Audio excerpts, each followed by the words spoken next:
Olá, pessoal! Sejam todos muito bem-vindos. Para você que gosta do meio do agro, você que é do campo, para você que está até indeciso do que vai prestar de vestibular esse ano, nós trouxemos o Wander para explicar tudo para vocês aqui, principalmente a respeito dessa indústria cafeeira que movimenta, junto com o agro, todo o país, né? Porque eu acho que é bobagem, né, Wander, a gente falar que movimenta só essa questão do sul de Minas, porque está no Brasil todo, No Brasil né? todo, sim. Você contava pra gente no primeiro programa, na semana passada, sobre esse manejo do café e os cuidados que o produtor rural tem que ter. O que o produtor rural tem que estar atento quando ele decide levar para a vida dele essa questão de ser um cafeicultor? É uma tomada de decisão que ele tem que fazer junto com um agrônomo, um consultor dele, né? Para que ele não venha ter ou ter menos contratempo ao longo do período da lavoura implantada. Primeira coisa que ele tem que olhar, se na área que ele vai implantar tem risco de geada. É uma coisa a ser levantada, e aí pode conversar com pessoas mais antigas ou antigo proprietário da área, se tem histórico de geada naquela área. Isso é uma coisa que tem que ser levado. Apesar da geada não ter ocorrido com tanta frequência, mas em 2021 ela foi avassaladora aqui na nossa região. Então trouxe muito prejuízo. Então, se a gente puder plantar e plantar numa área que não tem geada, parabéns. Melhor. Primeira coisa que você tem que fazer é fazer uma análise de solo, né? Levantar quais nutrientes tem, fazer uma correção do solo, escolher junto ao agrônomo consultor qual cultivar que você vai plantar naquela área, porque as cultivares, tem várias cultivares de café arábica. Cada micro-região, vamos dizer assim, se adapta melhor com uma ou outra, então ver qual que é a melhor que se enquadra, e aí desenvolver um viveiro, já pode fazer o viveiro dentro da propriedade, se tiver um acompanhamento técnico. Se não tiver, vai atrás de um viveirista idôneo que faz mudas com certificações, né? Para você começar o trabalho. A partir daí, você com a muda já preparada, você vai abrir, né, o suco, fazer a correção do solo e vem plantar o café, né? De uma maneira bem básica aqui, tá? Você vai começar esse plantio quanto antes, se possível em novembro. Por que em novembro? Porque é o início do período chuvoso mais intenso na nossa região. Ah, sim, entendi. E aí você vai pegar toda a chuva para aquela mudinha não sentir. Entendi. Quanto mais você avança nos meses, você vai indo para janeiro, é o mês que eu quase prefiro pular. Porque janeiro é muito extremo. Ou ele é quente demais, com muita luminosidade, ou ele é chuvoso demais. Então fica difícil você trabalhar no mês de janeiro.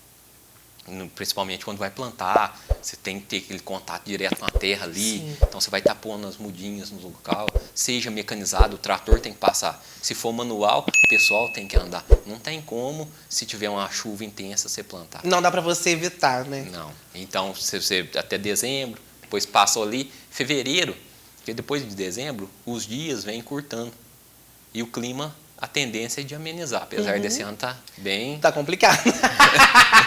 Tá Mas difícil. a tendência é que diminua. Muito tropical, né? Então, por isso muda as estações. Então, você sai de dezembro, que é 21 de dezembro é o maior dia do ano, né? Depois os dias vão encurtando. Então, em fevereiro, o plantio também ainda tem bastante chuva, fica um plantio bem legal. Janeiro também fica, desde que você consiga achar uma janela boa ali. Tá vendo que maravilha? Fevereiro tudo é bom, né, Wander? Tem o carnaval, é bom pra questão da agronomia, do café. Olha que maravilha, que mês abençoado, né, que é fevereiro. E plantou o café e você tem que vir cuidando das doenças, das pragas. Então sempre está alinhado com o consultor, né? Não tem como você desgarrar da lavoura, que aí você vai, como a gente tinha falado, é uma cultura perene, você vai estar plantando uma lavoura aí pelo menos para 15 anos de produção.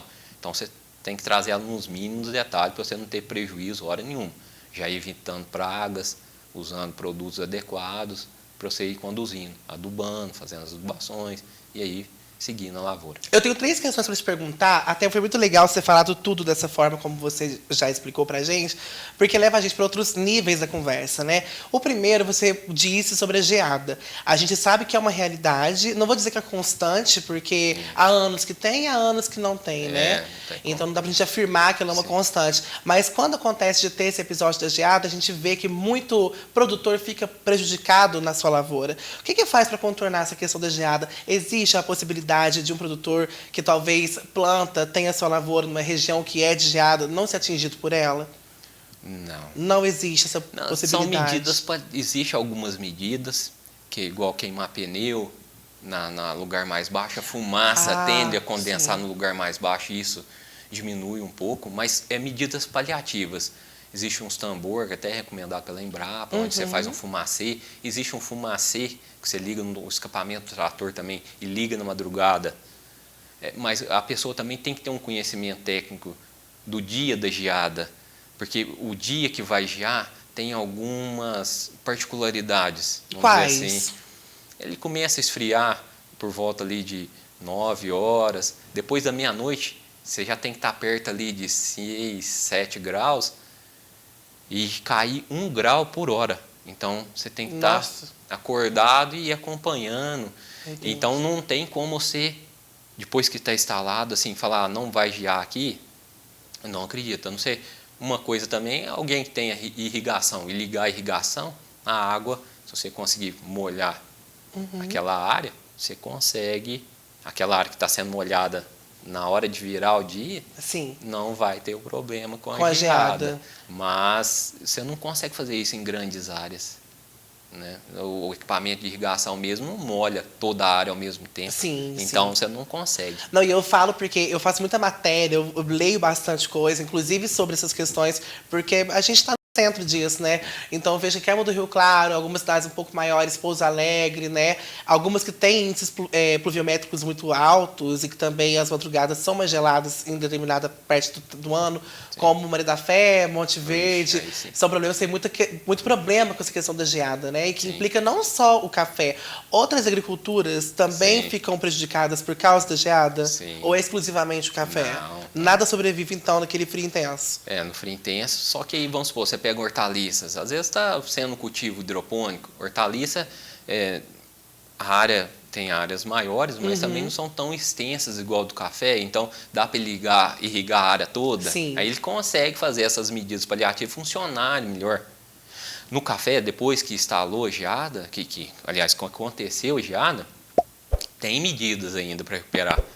Eu mesmo sofri geada na área que eu produzo café e eu tive que podar. Aí você tem que ir na área, levar o técnico, o agrônomo, o consultor seu e ver, avaliar até onde que essa geada pegou, afetou o caule ou não, se dá para fazer um esqueletamento, que é cortar só os ramos laterais, se tem que fazer um decote, que é só cortar por cima, se tem que fazer uma recepe, cortar a lavoura lá embaixo. Meu Deus! Ou se foi muito grave e, infelizmente, ter que arrancar a lavoura. Né? Meu pai amado. E para você tomar a decisão correta, você ainda tem que esperar após a geada, em torno aí, perto de 50, 60 dias, para ver se a planta começa alguma brotação. E aí sim você vai em cima da brotação. Ou seja, além de tudo, você tem que rezar para o negócio funcionar. Tem que esperar. Tem que ser bastante bem. Nossa, são bem medidas muito né? técnicas. Muito técnicas, tem que estar muito alinhado com o técnico. Um produtor não faz nada sozinho, então. Tem produtores mais experientes, mas acho assim, trocar ideia nunca é demais. Com certeza. Prevenir não é que remediar, né? Sim. Uma outra questão que a gente estava conversando aqui, que eu queria te perguntar, é sobre os adulticidas, inseticidas na lavoura. Porque existe uma polêmica muito grande com relação a isso por causa de impactos ambientais. Como que você avalia isso na indústria do café? Sim. Não, acho assim, hoje melhorou bastante. Já teve produtos inseticidas, fungicidas, muito mais tóxicos. Hoje as empresas, no geral, sem citar nome, vêm trabalhando para que isso fique... Porque são classificados, os produtos são classificados por faixas. Como que é essas Verde, faixas? azul, amarela, vermelha. Entendi. Vermelha, o máximo de toxicidade, tanto para o ser humano quanto para o meio ambiente. E assim vem abaixando a classe verde, menos. Hoje, a gente da Super Safra mesmo, a maioria dos nossos produtos que a gente recomenda aí está na faixa azul, verde. Lógico que tem horas, Paulo, que você às vezes tem que lançar a mão, porque às vezes ocorre desequilíbrios. Como que ocorre esses desequilíbrios? É por Às causa de vezes- quais fatores? Pode, às vezes, ser por ter descuido, às vezes, da lavoura, deixou aquilo ficar em desequilíbrio, a população da praga ou da doença foi aumentando tanto, chegou num ponto que você tem que lançar a mão de uma coisa mais forte, mas que isso seja pontual. Né? Não podemos deixar isso como usual, deixar as Sim. coisas acontecerem. Aí sempre você vai ter que ir com alguma coisa pesada. Se você for um cara que já vem trabalhando bem preventivamente, nunca você precisa de usar, muito difícil você ter que usar um produto de faixa amarela, por exemplo. E quais as pragas que mais afetam o café? Praga, hoje nós temos a broca, o bicho mineiro, a broca atingindo o fruto, o bicho mineiro fazendo a desfolha. Na parte de doença, hoje ainda é a ferrugem do cafeeiro, que causa A ferrugem, desfolha. aham. Tem a cercóspora, que atinge o fruto. Nas pragas também tem uma que era até secundária, mas o ácaro da leprose, o ácaro vermelho, vem causando sérios danos aí na nossa região, porque também atrapalha um pouco o fruto. O vermelho não, mas o leprose atrapalha bem o fruto, dá característica da cercóspora, então muito produtor às vezes até engana. Nossa. Tem a foma, que é por épocas frias, e tem a mancha aureolada, que era tida também como uma doença secundária na cafeicultura. Hoje, vou te falar que pega pesado aí nas regiões de montanha, onde venta bastante, acontece bastante. Nossa, que O que quanta você tem que praga. fazer Eu não também? imaginava que era tanta praga. Eu tô falando bem o básico, Sim, tá tudo passada. aqui que a gente tem conversado, Sim. bem o básico, mas assim, tem artifícios para você evitar doenças, que é o manejo. O garvento, você planta o quebra-vento. Falando, não tem gente que fala que é fácil falar, né? Mas tem como evitar. Hoje a gente usa também muito plantio consorciado no café, fazer o plantio de mix forrageiro, que aí é outras plantas, leguminosas e gramíneas no meio da linha, e depois usa roçada ecológica, jogando aquilo para baixo da saia do café, para fazer uma reciclagem dos nutrientes que tem no meio da rua e para debaixo da planta. Que É uma legal. medida muito bacana. Isso é sustentável, né? Isso, Porque além de ser sustentável, você faz um equilíbrio das pragas. Sim. Porque as pragas, tudo tem um ciclo e tem os seus inimigos naturais. E muitos desses inimigos naturais, a gente tem que cultivar eles. Se você deixa uma braquiária no meio da rua, na onde que ela não vai atrapalhar a planta de café, dá condição para esse inimigo natural sobreviver, muitas dessas pragas que são nocivas ao café tendem a diminuir. Então já é uma medida paliativa e bacana, que vai ajudar a diminuir doenças e pragas também. Nossa, muito bacana, interessante. Hoje, para mim, o grande advento também da indústria é os produtos biológicos, que estão chegando com muita força e era necessário. Para produtos biológicos, você lida com bactérias, com bacilos, né, que atinge essa mancha aureolada, atinge a ferrugem, mas de uma forma, vamos dizer assim, são produtos que têm até o selo do IBD, que é certificado orgânico, tal. Não é nocivo ao ser humano, né? Lógico, tudo tem que estar com os EPIs na hora de fazer a aplicação, mas é muito de baixa toxicidade. Aliás, esse não precisa nem de receita agronômica, alguns, né? E você usa eles preventivamente, antecipando as doenças, e aí você vai usar menos fungicida, menos inseticida. Esse que é, então, o manejo Biológico. correto de fazer, Isso. né? Você que vai Preventivo. trabalhar, E para preventivamente. isso aí você precisa, assim, né? Quando você falou para o pessoal que quer estudar essa área da agronomia, Sim. aí tá a beleza, que é você poder instruir o produtor lá, ajudar ele, né? Aí num caminho desse, um caminho mais, vamos dizer assim, além de ser ajudar mais o produtor, ajuda o meio ambiente, ajuda Você fiscaliza o ciclo, tudo. Você mantém um ciclo sadio, daquela produção. Isso, muito bacana. legal, interessante. Porque depois a gente vai beber o café, né? E a gente quer um café gostoso, né? um café de qualidade. Qualidade, né, com baixo uso de defensivo e tudo mais. Né? Olha, então você que é produtora aprendeu, para evitar que tenha desastres na sua lavoura, não faça nada assim de dando pés pelas mãos, né? Tem uma consultoria, né? Tem que ter consultoria. Eu acho que assim, acho que mais o produtor técnico, acho que o consultor também está rodando bastante, então ele tem vivências de pragas e doenças que está acontecendo em outra região, dá para evitar em outras regiões. Eu mesmo ando bastante, então quando eu começo a ver determinadas pragas em algum lugar que às vezes tem clima mais quente, já de natureza, e ela está se desencadeando, eu já vou indo para regiões mais frescas e já vou conversando com os produtores e já averiguando que ela está vindo.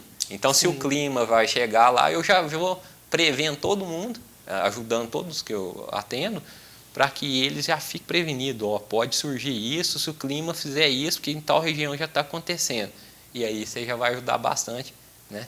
Eu procuro fazer bastante isso. Já deixo o produtor preparado. Tá vendo, gente? Olha só que maravilha. Não é só o técnico de cafeicultura, não, meus queridos. De certa forma é um guru também, porque ajuda a pessoa a prevenir e a controlar essas pragas. Mas isso com o tempo você vai adquirindo essa questão aí essa sensibilidade dentro do que qualquer um trabalha. Com certeza.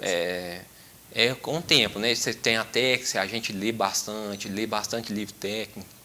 Eu sou muito, além de ter especializado na cafeicultura, eu pesquisei, eu me aprofundei mais na área produtiva do café. Eu nem sou tanto da área de qualitativa, ou da parte dessa, mas da área produtiva. E você vai criando essa sensibilidade de ver se o tempo, se o clima está de tal maneira, pode surgir tais doenças, já vamos ajudar o produtor, então, nesse sentido, já precaver essas doenças. E aí você pode estar lançando na mão dos usos dos biológicos, fazendo o melhor, vamos dizer assim, escalonamento de produtos para ele já utilizar e nunca ter que usar, igual eu te disse, um fungicida, um inseticida de larga escala. Isso, ou de tarja vermelha ou amarela. Muito bacana, ótimo. No próximo programa a gente vai falar a respeito da Super Safra com o Wander, que é o nosso querido entrevistado dessa semana. Um abraço, ative as notificações e, claro, se inscreva no canal.